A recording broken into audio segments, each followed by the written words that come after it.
Mire, hace unas horas, tomó posesión allá en Honduras una presidenta de izquierda, que su esposo fue hace como 10, 12 años, lo quitaron a manera de un golpe de estado en aquella ocasión, por el tal, se me olvida ahorita el nombre de este sinvergüenza, el cual se reeligió 3 veces, Vittorio. Sí. Y apenas lo pudieron quitar del poder en este año. De eso no hablaban los medios de comunicación chayoteros, esos medios de comunicación vendidos. Nunca nos hablaron acerca de el autoritarismo y el dictador que estaba allí en Honduras. Guardaban silencio esta bola de sinvergüenzas. Y hoy, de aquel hombre al cual a manera de golpe de estado lo quitaron del poder, se tuvieron que exiliar, iban a venir a México en aquellos tiempos de Felipe Calderón Hinojosa, pero siempre no, creo que se fueron a República Dominicana. Pues hoy vive la esposa Xiomara Castro, y hoy es la presidenta de ese país, y fue Marcelo Ebrard. Vamos a escuchar, Víctor, cómo le gritaban ahí en la toma de posesión en ese estadio donde comúnmente en Tegucigalpa, Honduras, donde juega la selección mexicana. Un saludo para todos los que se están conectando. Muchas gracias por estar en Conexión y Expresión Política.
Pues ahí escucharon, amigos de Conexión y Víctor.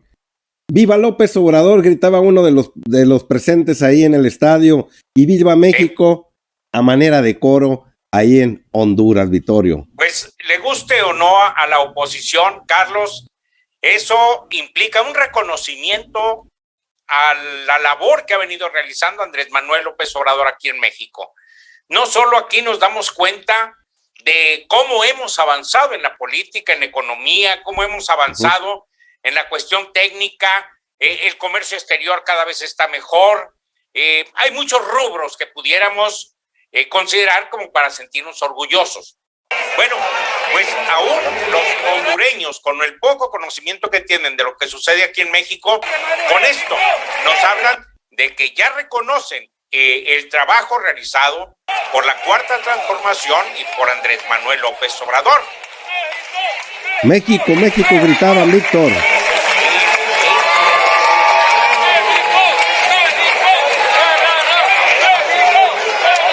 de las cosas, Carlos, que sería conveniente tomar en cuenta es que la migración de Honduras ha sido muy fuerte. Gente de Honduras que ha llegado a México con una mano atrás y otra adelante, porque la violencia, la economía,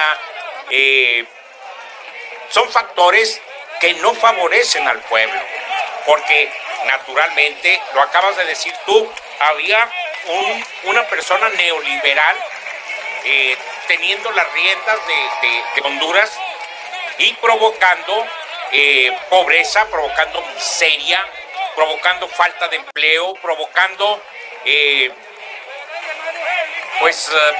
mil situaciones que no favorecen al pueblo de Honduras, y por eso tuve que salir, Carlos. Creo que la violencia en Honduras está peor de alguna manera que la que tenemos nosotros aquí en México. Creo que desde que llegó Nayib Bukele allá a El Salvador, Víctor, dejaron de tener esas migraciones tan grandes como las de Honduras, donde los gobiernos neoliberales lo único que hacen es una fábrica de pobres, que ahorita se la vamos a presentar más adelante, donde México es el país de América Latina el que más pobreza se generó durante la pandemia, que quede claro. La pandemia vino a generar pobreza en todo el mundo, hasta en los Estados Unidos de Norteamérica. Claro. Pero de América Latina, México fue el menor. Países como Chile, países como Argentina, países como Brasil, países como Perú, creo que Perú está en primer lugar en la generación de pobres per cápita, dependiendo de los... Aún más que Bolivia, de los habitantes. La situación se puso ríspida. Pues allá Xiomara Castro, otro bastión más de un capitalismo humano, Vittorio, así de claro. Un capitalismo que ve por la gente más desprotegida de ese país, que ojalá con la presidenta que de ahí en mención, en un año ya dejen de pasar por aquí de México esos contingentes tan grandes que tristemente todavía sale uno aquí a la calle, en estas partes, ya andan mucha gente hondureña pidiendo dinero, porque están las vías del ferrocarril por aquí que pasan hacia el norte, hacia el estado de Texas, y la gente viene desde aquellos lugares ahora sí pidiendo la famosa moneda por la situación económica en la cual se encuentran allá en su país. Pues ojalá y los hondureños, a pesar de que los medios de comunicación de allá no hablan de Andrés Manuel López Obrador, prohibidísimo, sí, pero benditas redes sociales con las cuales se entera la gente de quién es Marcelo Ebrard, de quién es México y quién es Andrés Manuel López Obrador, Vittorio. Oye, Carlos, así brevemente, creo que también Marcelo Ebrard andaba de plácemes porque su señor es de allá. Y bueno, pues aprovechó la pichada precisamente para llevar a su señora y que tuviera la oportunidad de ver el cambio de estafeta de la presidencia de la República allá, sobre todo considerando que llega una mujer que además tiene los atributos intelectuales y físicos que le pueden encaminar hacia lograr un verdadero cambio de política en Honduras.